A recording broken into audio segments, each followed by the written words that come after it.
నమస్కారం. ఇప్పుడు ఒక ప్రేయర్ చెప్పేస్తాం.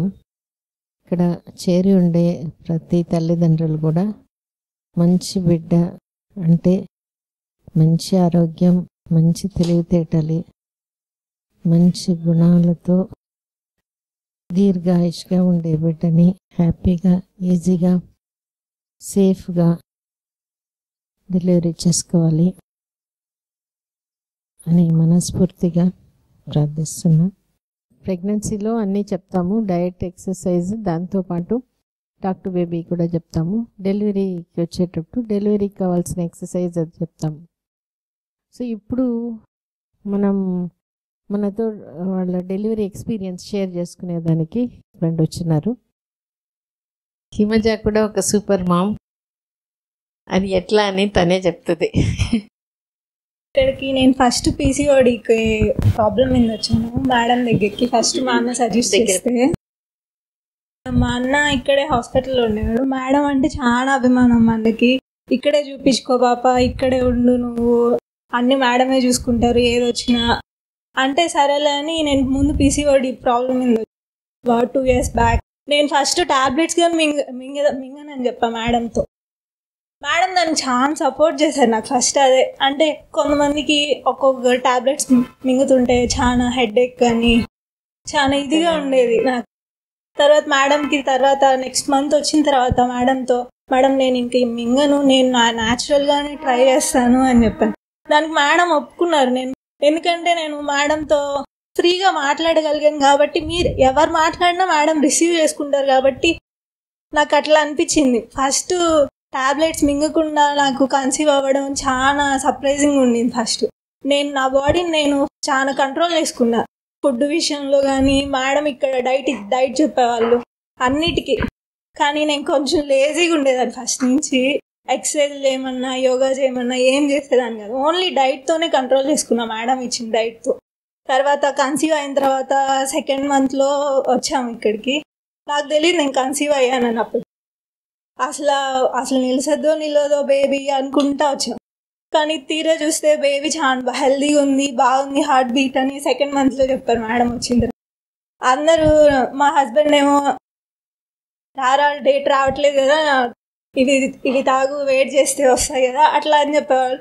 నేను తర్వాత మళ్ళీ అయోధ్యకి వెళ్ళాము, ఇన్ని ట్రిప్స్, ఇన్ని లాంగ్ జంప్లు అట్లా వచ్చినా. నేను అక్కడ చాలా ట్రెక్కింగ్లు అట్లాంటివి, రోడ్లు అట్లా ఏం తెలియదు నాకు. అసలు కన్సీవ్ అయ్యానని తెలీదు అన్నీ చూసుకునేదాకా. తర్వాత లాస్ట్ 2nd monthలో వచ్చిన తర్వాత తెలిసింది ఏంటంటే బేబీ హెల్దీగా ఉందని చెప్పారు మేడం. నువ్వు చాలా లక్కీ అని చెప్పారు నాకు. నేను చాలా హ్యాపీగా ఫీల్ అయ్యా ఆ రోజు మాత్రం.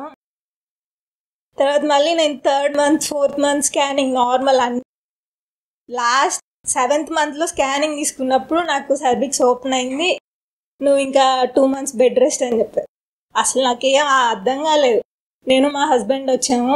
మేడం ఏమో లేదు నేను రేపు వస్తాను మేడం, మా మమ్మీని తీసుకొస్తానని.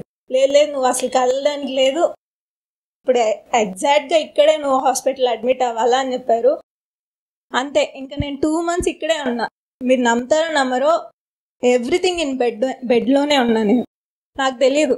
నేను నా బేబీతో ఏం చెప్పేదాన్ని అంటే నువ్వు చాలా స్ట్రాంగ్ ఉండాలని చెప్పేదాన్ని ఫస్ట్ నుంచి, అదొక్కటే. అందుకని నన్ను 9th month దాకా లాక్కొచ్చింది ఆ బేబీ అనుకుంటా నేను దానికోసం. మేడం నిజం నమ్ముతారో నమ్మరో, రోజు వచ్చి నా పొట్ట మీద పెట్టుకొని మేడం రోజు మాట్లాడేవాళ్ళు. నేను చాలా మా మమ్మీ నాకు కొంచెం ఇబ్బందిగా ఉండేది. నేను బెడ్ మీద ఉండి అమ్మ వాళ్ళతో చేయించుకోవాలంటే, హస్బెండ్తో చేయించుకోవాలంటే కొంచెం ఇదిగా ఉండేది. నేను ఆ బేబీకి అదే చెప్పేదాన్ని. ఇప్పుడు నా కాడికన్నా మా మమ్మీ దగ్గర, మా హస్బెండ్ దగ్గర గమ్ముగుంటాడు. నేను వాళ్ళని ఇబ్బంది పెట్టకూడదు. తర్వాత నువ్వు బయటకు వచ్చిన తర్వాత అయినా మా అమ్మమ్మని, నాన్ని బాగా చూసుకోవాలి, నాకు ఇన్ని చేశారు నీకు నాకు అని చెప్పేదాన్ని. వాళ్ళ దగ్గర గమ్ముగుంటాడు ఎత్తుకుంటే. నేను ఎత్తుకుంటే నా దగ్గర అయినా ఆడిస్తాడేమో, కానీ అమ్మ దగ్గర, మా హస్బెండ్ దగ్గర చాలా గమ్ముగుంటాడు. బెడ్లో ఉన్నప్పుడు టాక్ టు బేబీ చేసింది ఏం బుక్స్ ఎట్ట చదివి చెప్పు.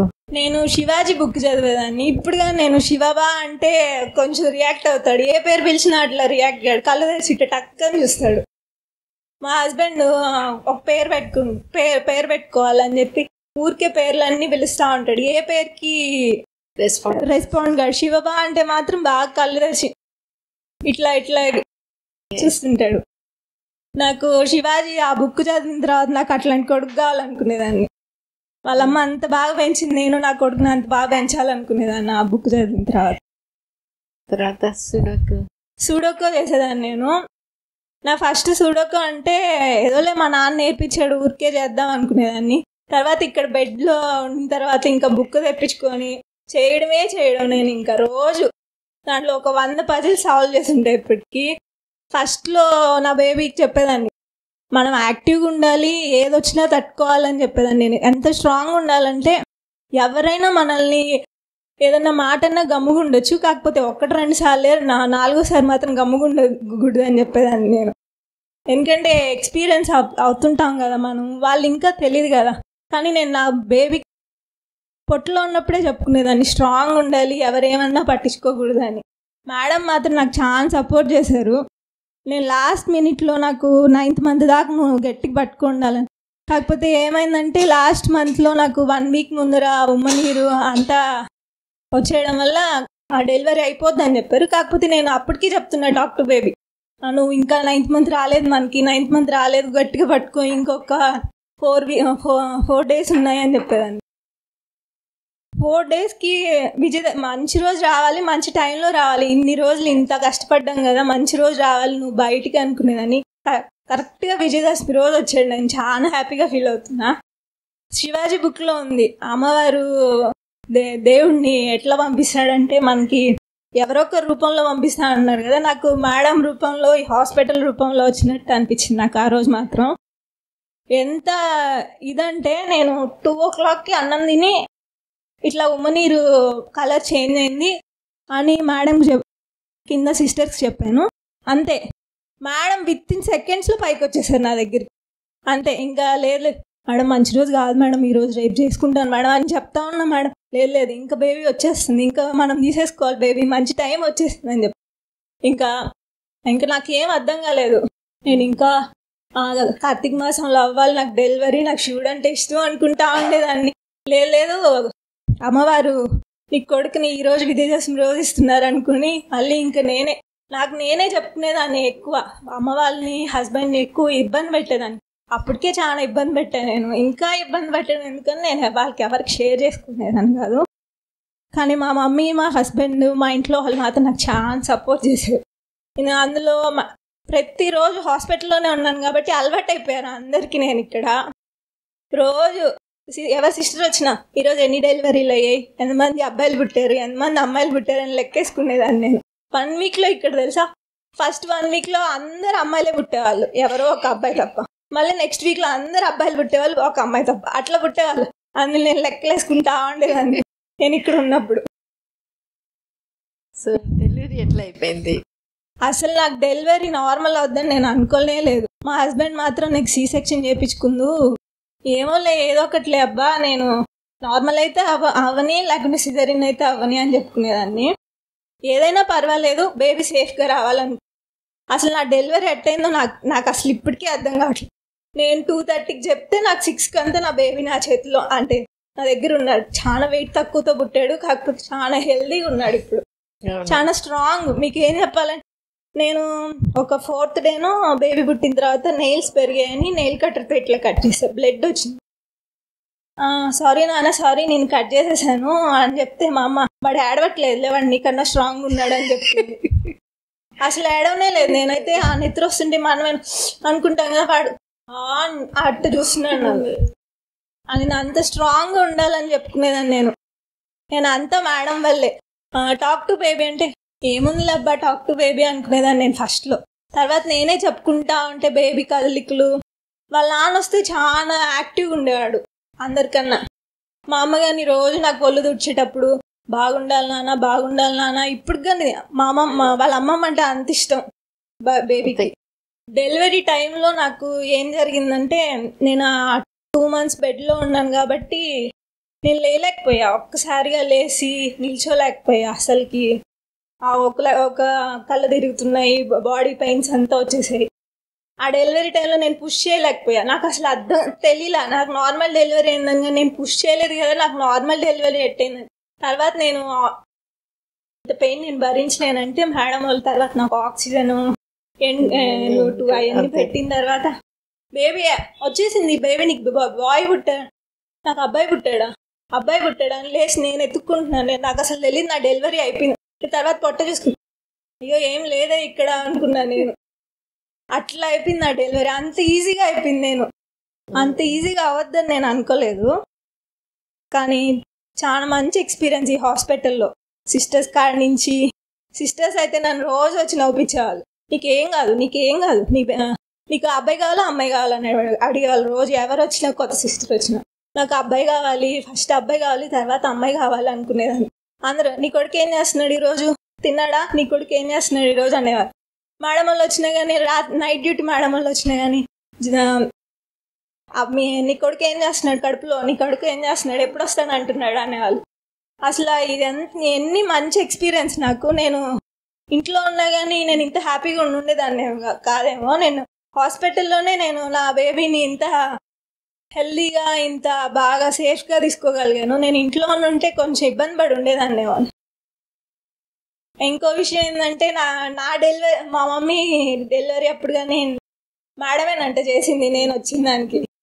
మా మమ్మీ నేను మొన్న చెప్తున్నారు ఈ విషయం. నాకు చాలా థ్యాంక్స్ మేడం, ఏం కానీ మీ వాళ్ళే వచ్చానండి. ఇప్పుడు ఫీడింగ్ ఎంత నేనే మేడం. నేను ఇంత కష్టపడ్డాను కదా 2 months.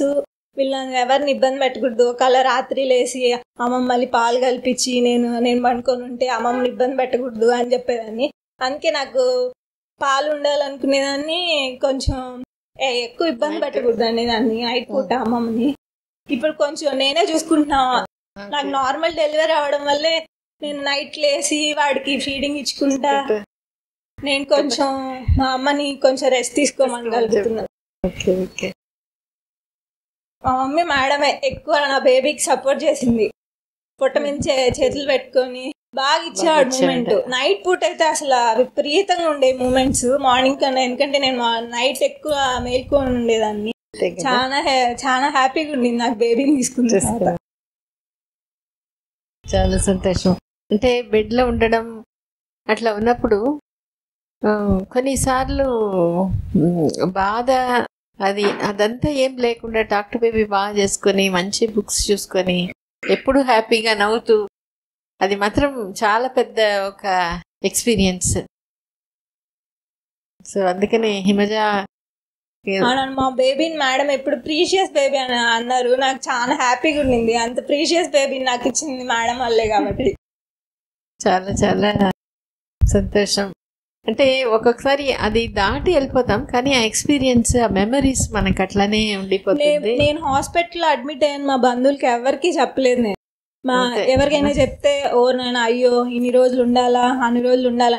కానీ మేడం వాళ్ళు ఎప్పుడు నాకు ఆ ఫీలింగ్ ఇవ్వలేదు. ఎందుకంటే మేడం వాళ్ళు ఎప్పుడు ఏం కాదులే, ఇంకెన్ని రోజులు, ఇంకొక 1 week, ఇంకో 1 week, ఇంకో 1 week అనేవాళ్ళు. అంతేగాని ఇంకెవరికైనా చెప్పుంటే అయ్యో ఇంకా అన్ని రోజులు ఉన్నావా, ఇన్ని రోజులు ఉన్నావా అంటారని. మా మమ్మీ అయితే లిటరల్ గా చాలా ఫీల్ అయింది నన్ను ఇన్ని రోజులు బెడ్లో ఉన్నానని. ఈ వయసులో నేను చేయాల్సింది మా అమ్మకి, మా అమ్మ నాకు చేస్తుందని నేను చాలా ఫీల్ అయ్యేదన్న ఆ విషయంలో మాత్రం. కానీ అది ఉన్నా కూడా ఎండ్ రిజల్ట్ చాలా బాగా చేసుకోగలిగాను. డెలివరీ మీరు ఎన్ని హాస్పిటల్ తిరిగినా, నేను పీసీఓడికి ఒక 2-3 హాస్పిటల్ తిరిగి ఉంటాను. మా మమ్మీ అదే అనుకుంటుంది, నీకు ఎన్ని దగ్గర పీసీఓడికి చూపించాను, ఏమి ఎక్కడా తగ్గలేదు. ఇక్కడ రాగానే మాత్రం నాకు పీసీఓడి తగ్గిపోయింది, కన్సీవ్ అయ్యాను. నేను చాలా హ్యాపీగా ఫీల్ అయ్యా. అంతా మేడం చేతిలోనే ఉంది మ్యాజిక్ అంతా. లేదు అంటే మీరు అది బాగా తీసుకోగలి, అంతే కదా. అంటే ఏదైనా నమ్మకంతో ఎవరి మీదైనా ఒకరిని నమ్మితే అది ఈజీగా వాళ్ళే చూసేసుకుంటారనమాట మన లైఫ్లో. ఏదైనా ఇప్పుడు నేను మేడం నమ్మాను కాబట్టి నాకు మేడం అన్ని ఓకే ఇది ఈ రోజు అని చెప్పి ఓకే మేడం అని చెప్పగలగాలంటే వాళ్ళ మీద నమ్మకం ఉండాలి మనకి. నా డెలివరీలో నా డెలివరీ మేడమే చేయాలనుకునేదాన్ని. కాకపోతే ఆ రోజు నాతో పాటు ఇంకో డెలివరీ వచ్చింది. నేను అనుకునేదాన్ని, అయ్యో నా డెలివరీ అప్పుడు ఎవరిని ఇబ్బంది పెట్టకూడదు మేడం వాళ్ళని, ఇక్కడ అక్కడ అక్కడ ఇక్కడ అనుకునేదాన్ని. నేను ఇక్కడ చూసేదాన్ని కాబట్టి రోజు అందరూ పడిగిస్తా అట్లాగా నేను అప్పుడు అనుకునేదాన్ని. కాకపోతే నా డెలివరీ అప్పుడు ఇంకో డెలివరీ వచ్చింది. అక్కడికి వెళ్ళొచ్చి మళ్ళీ నా డెలివరీ చేశారంట మేడం. నాకు అది తెలియదు. నాకు నేను డెలివరీ అయిపోయిన తర్వాత చెప్తున్నారు. అక్కడికి వెళ్ళొచ్చాను మేడం, నీ దగ్గరికి వచ్చారు మేడం. అంటే అక్కడ డెలివరీ అవ్వగానే ప్రమిళ మేడం చూసుకున్నారు. సో అంటే నీ డెలివరీకి నేను ఖచ్చితంగా ఉండాలి అని. Thank you madam. అయితే అన్ని డెలివరీకి ఉంటాను, కానీ ఇట్లా ఉన్నప్పుడు ప్రమిళ మేడం కూడా ఉంటారు కాబట్టి షేర్ చేసుకుని చేసేసుకుంటాము. మీకు ఇక్కడ అందరి ఫేస్లో ఏం కనిపిస్తుంది అంటే ఫస్ట్ థింగ్ వాళ్ళ ఐస్లో బ్రైట్నెస్ కనిపిస్తుంది అనమాట. ఓ మీరు వచ్చారు, నేను రిసీవ్ చేసుకోవాలి, మీతో నేను మాట్లాడాలి అని అక్కడ ఒక ఎగ్జైట్మెంట్ ఉంటుంది. ఇక్కడ ఈ హాస్పిటల్లో నేను ఏ సిస్టర్స్లో చూసినా, కింద రిసెప్షన్లో చూసినా, ఆఖరికి ఆయమ్మలో చూసినా ఏం కాదులే, చాలా మందికి ఉండింది ఇట్లాగా, తగ్గిపోద్దులే, నీ మనవాడిని ఎత్తుకుపోవచ్చు అని చెప్పేవాళ్ళు మా అమ్మకి. అట్లా చెప్పేవాళ్ళు కాబట్టి మా మమ్మీ చాలా ఫ్రీ అయింది కొంచెం. సర్లే అందరికి ఉండేదే కదా, మనకు ఉంచిందిలే అనుకునేది పాప మా కదా. ఓకే అమ్మా, చాలా థ్యాంక్స్ పాప. అంటే నీ జర్నీ అవ్వడం, జర్నీ చేసుకొని రావడం ఒకటి, మళ్ళీ దాన్ని రీక్యాప్ చేసుకొని షేర్ చేసుకోవడం అనేది. అయ్యో మేడం, నేను తప్పకుండా చెప్పాలనుకునేది ఏంటంటే, మీరు మేడం ఎంత పెద్దోళ్ళైనా కానీ మేడం ఒక్క మాట చెప్తే వినాలి అనుకుంటే చాలు. మనం కనీసం ఆ వినే కెపాసిటీ మనకున్నా మనం రిసీవ్ చేసుకోవచ్చు ఏదో ఒకటి, ఆ మంచి పాయింట్. ఈ వీడియోస్ ద్వారా తర్వాత అయినా మళ్ళీ అందరికి ఉపయోగం ఉంటుంది. అంతే కదా. థ్యాంక్ యూ మేడం, నాకు శివాజీ లాంటి కొడుకుని ఇచ్చింది. అవును కదా, అట్లనే అబ్బాయి పుట్టాడు, మంచి అబ్బాయి పుట్టాడు, సంతోషం.